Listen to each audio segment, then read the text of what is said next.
A gerente do banco, uma mulher que eu conhecia desde o ensino médio, inclinou-se sobre a mesa. Gary, disse ela baixando a voz.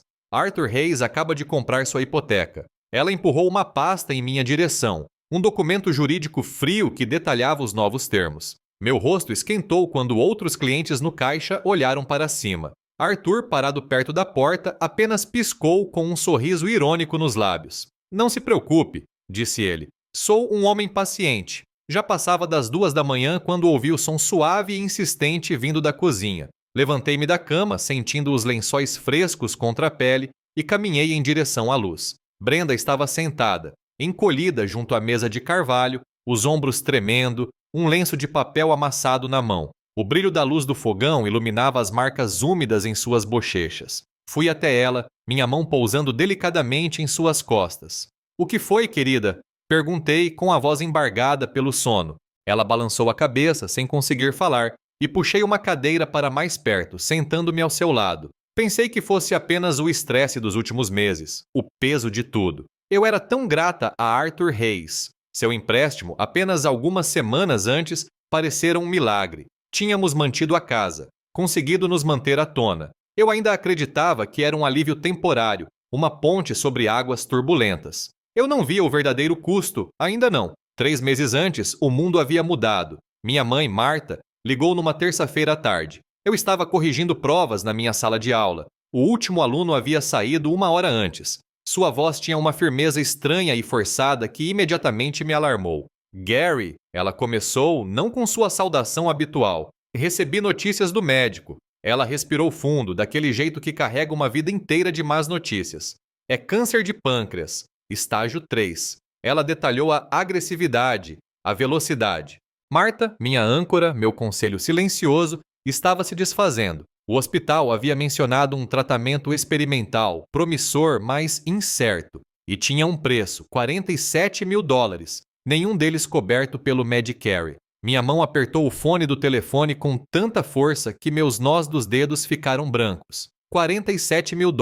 Eu era professor de história. Recebia um salário decente para o distrito, mas não para uma coisa dessas. Nossa poupança tinha $8 mil, reservados para um aquecedor novo ou talvez umas férias curtas. Não uma questão de vida ou morte. Os números giravam na minha cabeça. Uma piada cruel. Era patético. Naquela noite, dirigi para casa atordoado, os postes de luz se transformando em borrões amarelos. A luz da varanda estava acesa, um farol na escuridão opressiva. Brenda me recebeu na porta, os olhos já arregalados, já sabendo de tudo. Marta devia tê-la chamado também, ou Brenda percebeu o tremor na minha voz por causa da minha breve ligação anterior. Só consegui acenar com a cabeça quando ela olhou para mim, a pergunta não formulada. Observei sua expressão mudar, uma transformação gradual e perturbadora. Primeiro, um lampejo de choque, um aperto nos lábios. Depois, uma frieza, uma determinação que eu nunca tinha visto antes. Finalmente, um cálculo frio se instalou em seu olhar, algo preciso e desconhecido. Era um olhar que eu não conseguia identificar, uma camada que eu não sabia que ela possuía. Ela pegou minha mão, apertando-a com firmeza. "Vamos dar um jeito nisso, querida", disse ela, com a voz surpreendentemente calma. Ela me contou que poderia falar com algumas pessoas no banco, talvez conseguissem chegar a um acordo, um empréstimo especial, um esquema. "Conheço algumas pessoas", repetiu, com um olhar distante, já ponderando opções que eu não conseguia compreender. Apenas assenti, grata por sua aparente força, por sua imediata compreensão do problema. Naquela noite, o sono parecia um sonho distante. Deitei-me ao lado de Brenda, sua respiração calma e uniforme, enquanto minha mente fervilhava. O peso da vida de Marta, frágil e preciosa, pairava sobre mim como um cobertor sufocante. A serenidade de Brenda me intrigava, uma ilha de tranquilidade em meio à minha tempestade. Eu me perguntava como ela conseguia ser tão pacífica. Mais tarde, me arrependi de não ter percebido o desespero que começava a se instalar nela, o plano intrincado e terrível que certamente começara a se formar nas horas silenciosas daquela primeira noite impossível. 2 dias depois, numa terça-feira, Brenda entrou pela porta da frente como um furacão. Movia-se com uma rapidez incomum, as bochechas coradas, um brilho selvagem nos olhos que eu não via há dias. "Encontrei uma solução", anunciou, largando a bolsa no balcão da cozinha com um baque seco. Eu estava sentada à mesa, encarando a pilha de pedidos de empréstimo rejeitados. Cada um deles uma nova decepção. Meu próprio banco, a cooperativa de crédito, até aquela empresa online com a mulher sorridente do comercial, todos haviam enviado nãos educados e firmes. Minha cabeça latejava. O Arthur tem um programa, continuou ela, já se dirigindo à geladeira e pegando uma garrafa de água. Um programa de empréstimo privado, para funcionários, em emergências. Sua voz estava aguda, quase sem fôlego. Ela tomou um longo gole, limpando a boca com as costas da mão, afastando a pilha de papéis, meu ceticismo emergindo da névoa do cansaço. Que tipo de programa? Perguntei, com a voz monótona. Todas as outras opções haviam sido um beco sem saída. Isso parecia fácil demais. Brenda pousou a garrafa, nossos olhares se encontrando. Ele está pessoalmente autorizado a aprovar, disse ela, enfatizando o pessoalmente. Ele virá aqui hoje à noite, depois do trabalho. Disse que quer conversar sobre isso com nós duas. As palavras pairaram no ar. A implicação de Arthur Hayes, seu chefe, em nossa sala de estar me incomodou. Algo se revirou no meu estômago. Nossa casa era pequena, um refúgio tranquilo. A ideia dele invadindo aquele espaço parecia errada. Uma violação que eu não conseguia articular. Arthur, aqui, consegui dizer franzindo a testa. A paciência de Brenda se esgotou. Seus olhos se estreitaram. Gary, esta é a nossa única chance. Você está me ouvindo? Nossa apenas. A menos que você tenha uma ideia melhor. Um milagre de $39 mil escondidos na sua gaveta de meias. Ela olhou para mim, esperando. Eu não tinha nada. O silêncio se estendeu, pesado e inegável. Arthur Hayes chegou pontualmente às 7 daquela noite. Trazia uma garrafa de vinho tinto de aparência cara, com o rótulo reluzente, e um buquê de rosas de caule longo, de um vermelho profundo, que entregou a Brenda com um pequeno gesto elegante e controlado. Vestia um terno cinza carvão, impecavelmente passado, com uma camisa branca engomada por baixo. Seus movimentos eram fluidos, confiantes, um contraste gritante com a minha postura cansada e curvada. Ele exalava um sucesso natural que eu, uma professora em dificuldades, só conseguia observar à distância. Seu aperto de mão foi firme, quase esmagador, e durou um instante a mais do que o necessário. Gary, disse ele com a voz suave e ressonante. Sinto muito pela sua mãe, Martha. Uma grande perda. Suas palavras de condolências pareceram polidas, ensaiadas, um pouco vazias demais para a gravidade da situação. Ele entrou na nossa sala de estar, acomodando-se no sofá como se fosse seu, espalhando-se um pouco. Brenda, um pouco sem jeito, mas satisfeita com os presentes, foi buscar nossas taças de cristal boas, aquelas que Martha nos dera de casamento. Arthur a observava com um leve sorriso nos lábios. Quando ela voltou, ele pegou uma taça e serviu o vinho tinto com mão firme. Ao passar, colocou a mão no ombro de Brenda, um aperto leve, quase imperceptível. Brenda é uma das nossas funcionárias mais valiosas, disse ele, com o olhar fixo nela. Tentei ignorar o toque prolongado, o jeito como Brenda se inclinou quase imperceptivelmente, um pequeno movimento involuntário. Então, começou Arthur, girando o vinho na taça. Brenda explicou a situação. Um momento difícil, mas nós cuidamos dos nossos funcionários. Este programa é simples. Um empréstimo de $50 mil, juros mínimos, condições flexíveis. Pense nisso como um investimento de boa vontade em um membro valioso da nossa equipe. Ele fez parecer um ato benevolente, uma extensão da sua própria generosidade. A quantia, $50 mil, parecia impossivelmente grande, impossivelmente fácil. Engoli em seco sem tocar no vinho da minha taça. A pergunta tinha que ser feita. Qual é a pegadinha, Arthur? Ele sorriu então, um movimento lento e deliberado. Seus olhos, porém, continham um brilho frio, breve, mas inconfundível. Apenas alguns procedimentos de avaliação padrão, Gary, disse ele com voz calma. E claro, visitas domiciliares periódicas, para garantir que tudo esteja em ordem. Arthur inclinou-se para a frente, colocando a taça de vinho precisamente sobre o porta-copos que Brenda havia providenciado. Essas visitas domiciliares, esclareceu ele, com a voz num tom baixo e murmurante. Não são nada invasivas, Gary, apenas verificações, para garantir que a família esteja estável, que o empréstimo esteja tendo um impacto positivo. Procedimento padrão para nossos investimentos de boa vontade. Ele fez uma pausa, o olhar percorrendo a modesta sala de estar, demorando-se nas fotos emolduradas na lareira. Em seguida, voltou-se para Brenda, estendendo a mão para apertar seu ombro novamente, os dedos repousando por um instante a mais do que o necessário. Brenda e eu trabalhamos muito bem juntos, não é? Disse ele, com um tom particular na voz. As bochechas de Brenda coraram, num tom carmesim mais intenso. Não consegui distinguir se era por causa do vinho caro ou por algo completamente diferente. O ar na sala parecia denso, carregado de coisas não ditas. Depois que Arthur finalmente saiu, o silêncio na casa era quase ensurdecedor. Encontrei Brenda no banheiro, encarando seu reflexo no espelho, os dedos traçando distraidamente a linha do queixo. Ele parece legal, eu disse, sondando o terreno, as palavras soando falsas mesmo enquanto as pronunciava. Brenda não se virou. Legal? Zombou baixinho num tom desdenhoso. Ele é brilhante, Gary, absolutamente brilhante. Ela começou a listar detalhes que eu desconhecia. Seu Porsche, a cobertura no centro da cidade, as viagens que ele fazia para a Europa e o Caribe. Ele viaja a negócios o tempo todo, explicou, com a voz carregada de algo que soava como admiração. Uma sensação gélida se instalou no meu peito, um arrepio repentino e cortante. Eu não sabia que ela prestava tanta atenção à vida dele, nem que tinha acesso a informações tão específicas. Então veio o golpe final.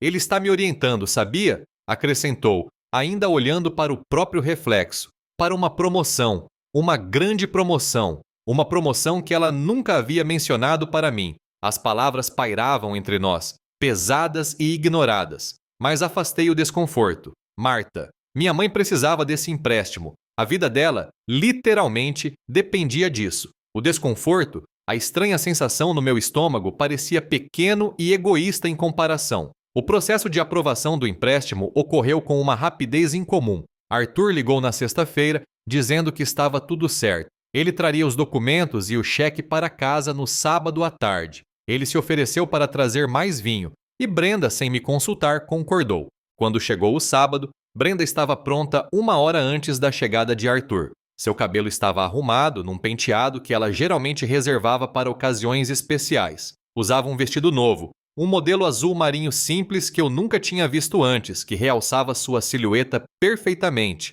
Ela se movia pela casa com um ar de expectativa, tratando o evento como uma celebração. Não questionei o vestido, nem a ocasião. Tudo o que eu conseguia ver era o cheque em potencial, aquele que representava a vida de Marta em números. Arthur chegou, pontual como sempre, trazendo uma nova garrafa de vinho e um envelope grosso. Sorriu, seus olhos encontrando imediatamente Brenda. Está tudo em ordem, anunciou, puxando uma cadeira da mesa de jantar para se sentar conosco na sala de estar. A papelada era mínima, algumas assinaturas em um contrato simples. Ele deslizou o cheque pela mesa de centro em minha direção. $50.000. Parecia irreal, um alívio diante da beira do precipício.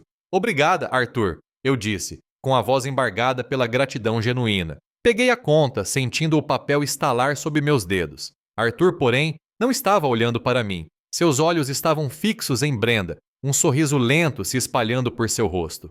Tenho certeza de que Brenda encontrará maneiras de demonstrar sua gratidão, disse ele, sua voz baixando um pouco, perdendo parte da formalidade anterior. Percebi que Brenda prendeu a respiração, uma pequena falha em sua respiração constante. Era um detalhe pequeno, mas me incomodou, um arranhão minúsculo na superfície lisa do nosso alívio. A primeira visita domiciliar estava marcada para a terça-feira seguinte. Eu tinha uma reunião de equipe que se estendeu até tarde. Uma reunião de pais e professores que passou das 6. Arthur chegou às 5:30, com uma sacola grande do caro restaurante italiano do centro da cidade. Brenda passou 1 hora se arrumando, trocando de roupa 2 vezes. Finalmente, ela escolheu um elegante vestido preto, diferente do azul marinho que eu também não tinha visto antes. Quando entrei, Arthur já estava na cozinha, abrindo casualmente o vinho que havia trazido. Brenda ria, uma risada que parecia alegre demais, alta demais.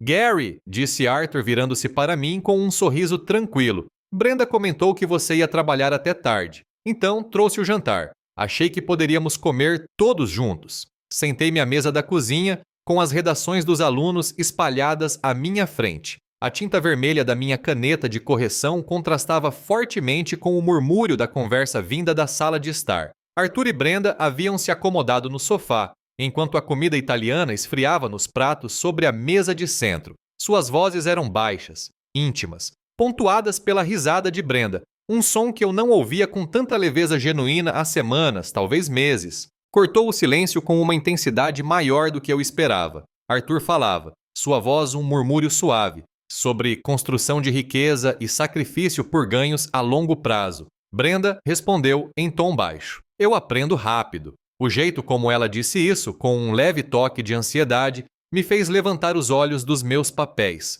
Eles estavam sentados mais perto agora, o braço de Arthur estendido ao longo do encosto do sofá, os dedos repousando logo atrás da cabeça dela. Observei enquanto as pontas dos dedos dele roçavam a pele do pescoço de Brenda, um toque leve como uma pena. Ela não se afastou. Minha caneta parou no meio da frase, a tinta borrando o papel. Um zumbido estranho encheu meus ouvidos. Um zumbido baixo mais alto que a conversa silenciosa. O Arthur acabou de voltar das Bahamas, exclamou Brenda de repente com a voz animada como se quisesse me incluir. Ele até conseguiu ficar numa ilha particular.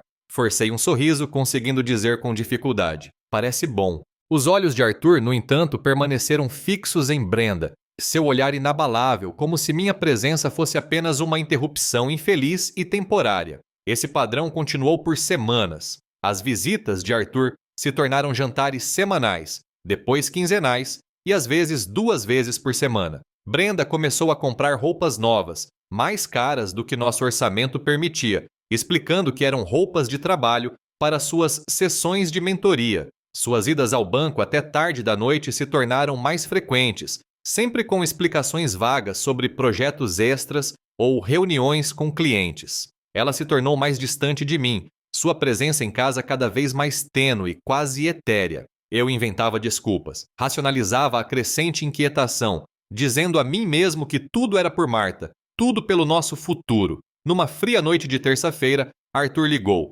Ele havia esquecido as chaves do carro no escritório.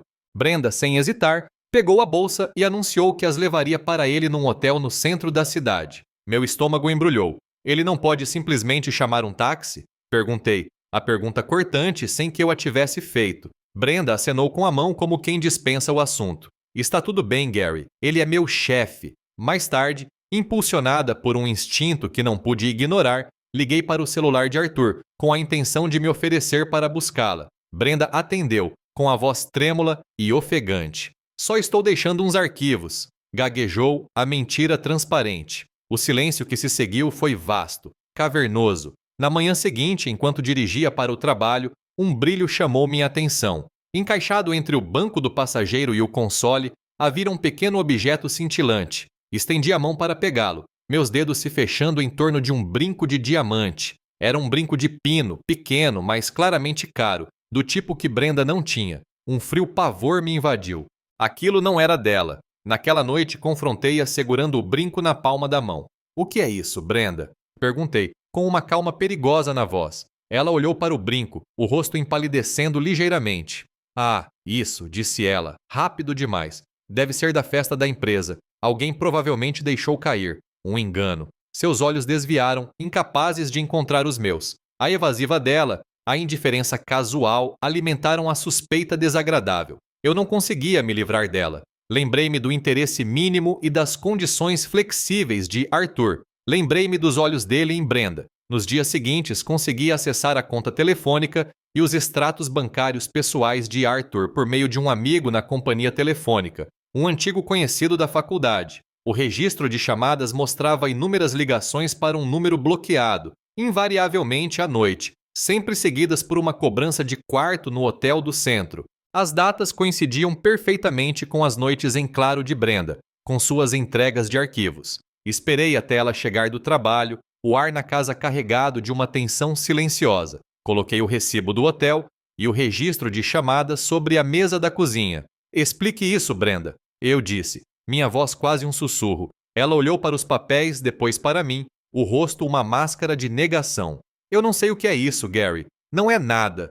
Mas sua voz falhou na última palavra. Sua determinação desmoronou. Ela afundou em uma cadeira, enterrando o rosto nas mãos, os ombros tremendo. Os soluços começaram, fracos a princípio, depois sacudindo todo o seu corpo. Eu fiz isso pela mamãe, ela disse com a voz embargada, as palavras entrecortadas. Eu fiz isso por nós. Ele usou o empréstimo como garantia, Gary. Ele foi pressionando aos poucos. Disse que, se eu não cooperasse, ele cancelaria o empréstimo. Disse que Marta ia morrer. O que eu ia fazer? A confissão de Brenda me atingiu como um soco no estômago. As palavras, eu fiz isso pela mamãe, eu fiz isso por nós, ecoaram na cozinha, despedaçando os últimos fragmentos da minha percepção dela, da nossa vida juntas. Fiquei ali, em silêncio, observando-a soluçar, com um gosto amargo de traição na boca. Minha mente lutava com a lógica distorcida do seu sacrifício. Como algo tão vital, tão puro como salvar uma vida, poderia ser comprado com uma moeda tão corrosiva? Era um nó moral que eu não conseguia desatar. Nas semanas que se seguiram, um alívio estranho e agridoce nos invadiu. Minha mãe, Marta, contra todas as expectativas, estava melhorando constantemente. O tratamento experimental, financiado pela generosidade de Arthur, estava funcionando. Sua cor retornou, sua energia lentamente voltou a preencher seu corpo frágil. Eu a observei recuperar as forças, as rugas de preocupação suavizando-se de seu rosto, e senti uma onda de amor protetor tão intensa que beirava a dor. Mas com esse amor veio uma raiva mais profunda e fria. O preço da vida de Marta, percebi, não havia sido pago apenas em $50.000, mas também na fidelidade de Brenda e na minha própria paz de espírito. A traição, disfarçada de altruísmo, me corroía constantemente, transformando minha dor em uma raiva fria e calculada. Arthur Hayes se transformou aos meus olhos. Ele não era apenas o amante de Brenda, não era apenas um empresário bem-sucedido. Ele era um predador, um homem que havia testemunhado nosso desespero, nossa vulnerabilidade e a explorado com uma precisão arrepiante. Ele se aproveitou de uma necessidade crua e desesperada, transformando-a em uma forma perversa de vantagem. Considerei a possibilidade de abandonar Brenda. O pensamento era um zumbido constante sob a superfície da minha consciência. Ir embora, romper com esse relacionamento tóxico, parecia a única opção viável. Mas a imagem de Marta, seu sorriso frágil, sua esperança recém-descoberta me paralisou. Abandonar Brenda agora, desmantelar nossa família, destruiria justamente aquilo pelo qual Brenda supostamente havia se sacrificado. Desfaria a recuperação de Marta, mergulhando-a de volta no desespero. Eu não podia fazer isso com a minha mãe. Em vez disso, um novo propósito mais sombrio começou a se enraizar. Arthur Hayes tinha que pagar. Não com dinheiro, não com humilhação pública que só arrastaria Brenda e Marta para a lama. Tinha que ser algo diferente, algo pessoal, algo que o atingisse onde mais doía. Comecei a pesquisar sobre Arthur. De forma sutil a princípio, durante os momentos de profundo remorso e confissão de Brenda, quando ela oferecia fragmentos de informação sobre o mundo dele. Eu ouvia, absorvendo cada detalhe. Sua ambição, ela me disse, era ilimitada. Suas práticas comerciais, implacáveis. Ele tinha poucos amigos, muitos rivais. Sua vida era construída sobre imagens cuidadosamente cultivadas, sobre percepções de invulnerabilidade e sucesso. Aprendi sobre seus investimentos, seu perfil público, as falhas sutis em seu império meticulosamente construído. Isso não seria um confronto público e confuso. Tinha que ser cirúrgico, preciso. Tinha que desmantelar a vida dele, peça por peça, assim como ele havia desmantelado a minha. Comecei a elaborar um plano, um desvendamento lento e meticuloso da história de Arthur Hayes. Eu sabia que esse caminho seria moralmente complexo, uma descida a uma escuridão que jamais imaginei para mim. Mas a imagem do sorriso suave e compreensivo de Marta, aquele que indicava que ela finalmente estava se curando, alimentou minha determinação. Exigia um acerto de contas. Fiquem até o final para ver como as escolhas custosas da vida se desenrolam. Meu foco se estreitou, preciso e inflexível. Comecei a investigar mais a fundo a vida profissional de Arthur. Brenda, consumida pela culpa e desesperada por qualquer sinal de perdão, tornou-se uma fonte involuntária. Em seus momentos de remorso e lágrimas, ela me contava sobre o banco, sobre a reputação de Arthur, sua crueldade. Juntei fragmentos de rumores, sussurros de práticas antiéticas, de aprovações de empréstimos obscuras que burlavam as regulamentações, até mesmo menções ocasionais a informações privilegiadas. Cada detalhe era um novo fio na teia que eu estava tecendo. Então, certa noite, Brenda mencionou que Arthur havia pedido a ela para levar o laptop dele para casa para um projeto de trabalho remoto. Uma oportunidade repentina e inesperada surgiu. Ele confia em mim com arquivos confidenciais, disse ela, com a voz baixa, tentando enfatizar sua importância, talvez seu valor. Eu apenas assenti, minha mente já calculando. Essa era a brecha que eu precisava. Naquela noite, depois que Brenda adormeceu, saí da cama sem fazer barulho. O laptop estava sobre a bancada da cozinha, elegante e escuro. Minhas mãos tremeram levemente enquanto o abria. Apesar da repulsa moral, a sensação de violar uma confiança, mesmo a de Arthur, era secundária ao meu propósito. Naveguei por seus arquivos, como uma arqueóloga digital vasculhando as ruínas de sua vida profissional. Horas se passaram. E-mails, planilhas, documentos criptografados. Copiei tudo, movendo-me com uma precisão metódica que eu nem sabia que possuía. No fundo de uma pasta etiquetada como participações privadas, encontrei provas irrefutáveis de um esquema de uso de informações privilegiadas de alto risco, opções de ações compradas dias antes de grandes anúncios do mercado, empresas de fachada usadas para ocultar transações, planilhas detalhadas descrevendo os ganhos ilícitos. Estava tudo lá, exposto. A ambição de Arthur, sua arrogância, sua crença em sua própria invulnerabilidade o levaram a documentar seus crimes com uma minúcia chocante. Eu elaborei um pacote anônimo, usando um computador da biblioteca pública, compilando impressões das evidências mais incriminatórias. Enderecei-o à Comissão de Valores Mobiliários, SEC, garantindo que o remetente fosse uma caixa postal desativada em um estado vizinho. Em seguida, preparei uma denúncia anônima separada, mais sucinta. Esta foi enviada a Eleanor Vance, uma jornalista investigativa local, conhecida por sua busca implacável por casos de corrupção corporativa. O plano exigia sincronia perfeita. A CC iniciaria sua investigação discreta, enquanto Vance, munida da denúncia, começaria a cavar para o espetáculo público, garantindo que a queda de Arthur fosse completa e irreversível. A moralidade dos meus atos me corroía, uma dor constante e latente. Eu estava usando a dor de Brenda, minha própria raiva, transformando-as em armas. Eu não era mais o professor de história tranquilo. Estava me tornando algo mais frio, mais implacável. Contudo, à medida que cada peça do plano se encaixava, uma satisfação arrepiante me invadia. Era uma sensação sombria e vazia, mas estava lá, um testemunho da profundidade da minha determinação. Isso não era justiça no sentido legal, não completamente, mas era um acerto de contas. Brenda, em seus esforços para consertar o que havia quebrado, notou minha mudança de comportamento. A frieza distante, o jeito como meus olhos pareciam atravessá-la às vezes. Ela atribuiu isso à sua traição, à profunda ferida que infligiu. Tentou se reconectar, reconstruir, preencher o abismo que se abrira entre nós. Preparou minhas comidas favoritas, deixou bilhetinhos, ofereceu toques tímidos. Mas meu foco permanecia unicamente na morte de Arthur. Suas tentativas soavam como ecos distantes, incapazes de penetrar o mundo silencioso e metódico em que eu agora vivia. Os preparativos finais foram feitos. Selos comprados em uma agência dos Correios diferente a cada vez. Envelopes endereçados à mão, disfarçados para evitar qualquer padrão. O desenrolar silencioso e metódico da carreira de Arthur foi posto em movimento, uma força silenciosa e invisível caminhando para sua conclusão inevitável. A notícia surgiu numa manhã fresca de terça-feira. Via primeiro na primeira página do jornal local, dobrado cuidadosamente num banco em frente à cafeteria. A manchete gritava: o proeminente banqueiro Arthur Hayes está sob investigação por uso de informação privilegiada e má conduta financeira. Abaixo, uma foto de Arthur, seu habitual sorriso confiante substituído por uma expressão tensa e raivosa. A matéria detalhava sua rápida queda, seus bens congelados, sua carreira arruinada. O nome de Eleanor Vance estava em destaque,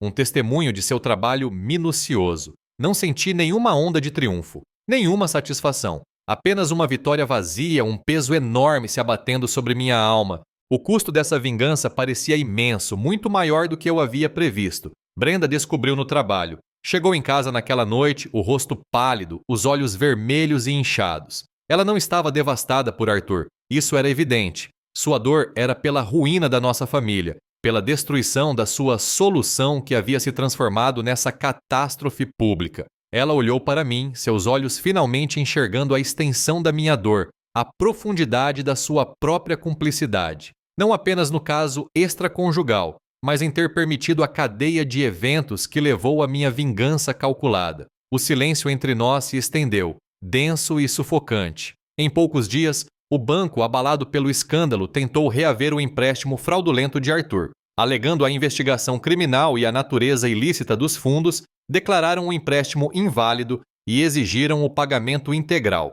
Ficamos em situação financeira pior do que antes. Os $50.000 haviam desaparecido e não contribuíam mais para o tratamento de Martha. O peso daquela dívida, agora sem uma fonte clara de pagamento, nos oprimia, uma ironia que se somava a uma história já amarga. Em meio a toda essa destruição, um farol permaneceu. Minha mãe, Martha, se recuperou completamente. Ela estava de volta em casa, cuidando de seu pequeno jardim, seu riso mais leve do que em anos. Ela me ligava com frequência, a voz repleta de profunda gratidão. Você me salvou, Gary, ela dizia. Você e Brenda. Cada palavra era uma nova lágrima em minha consciência, um lembrete da sórdida verdade da qual ela era, e sempre seria, inconsciente. Sua felicidade era a única coisa pura que restava, e eu a protegia ferozmente. Olhei para Brenda, olhei para ela de verdade. Vi não apenas uma traidora, mas uma mulher destruída por suas escolhas, pelas consequências devastadoras que se seguiram. Seu espírito, antes brilhante e determinado, agora parecia apagado, subjugado. Seu desespero a levou por um caminho que ela não conseguia trilhar, e eu, em meu próprio desespero, agravei a tragédia. Percebi então que o preço pago pela vida de Martha, embora inestimável, havia sido alto demais para nós. Destruiu nosso casamento e manchou irremediavelmente minha própria inocência. Nossa tranquila casa no meio oeste, outrora um santuário, agora parecia contaminada, repleta dos ecos de mentiras, ressentimentos não expressos e profundo arrependimento. Cada cômodo guardava uma lembrança, cada uma agora distorcida pelo que havia acontecido. A mesa de carvalho onde Brenda confessara, a sala de estar onde Arthur se sentara, reivindicando posse. O próprio ar parecia pesado de uma dor não dita. Não posso ficar, Brenda, eu disse certa noite, com a voz plana, sem emoção alguma. Estávamos na cozinha, os últimos raios do pôr-do-sol pintando o cômodo com tons de laranja e cinza.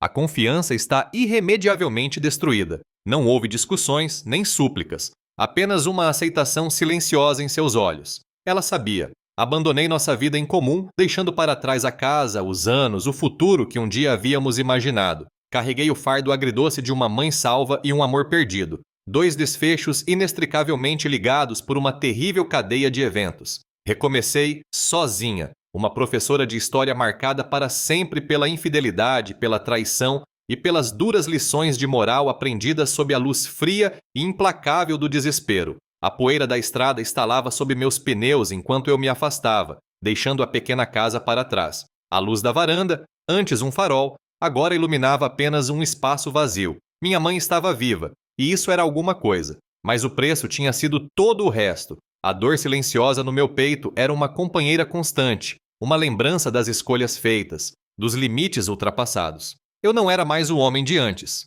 Estava mais duro, mais frio, moldado pelo desespero que nos impulsionava. A paisagem do meio-oeste se estendia diante de mim, plana e infinita, muito parecida com a estrada à frente. Eu sabia que seria uma longa jornada, aprender a conviver com o silêncio, com o peso das minhas próprias ações. Não havia respostas fáceis, apenas a aceitação silenciosa do que havia sido perdido e do que havia sido salvo. A poeira da estrada estalava sob meus pneus enquanto eu me afastava, deixando a pequena casa para trás. A luz da varanda, antes um farol, agora iluminava apenas um espaço vazio. Minha mãe estava viva, e isso era alguma coisa, mas o preço tinha sido todo o resto. A dor silenciosa no meu peito era uma companheira constante, uma lembrança das escolhas feitas, dos limites ultrapassados. Eu não era mais o homem de antes. Estava mais duro, mais frio, moldado pelo desespero que nos impulsionava. A paisagem do meio-oeste se estendia diante de mim, plana e infinita, muito parecida com a estrada à frente. Eu sabia que seria uma longa jornada, aprender a conviver com o silêncio, com o peso das minhas próprias ações. Não havia respostas fáceis, apenas a aceitação silenciosa do que havia sido perdido e do que havia sido salvo.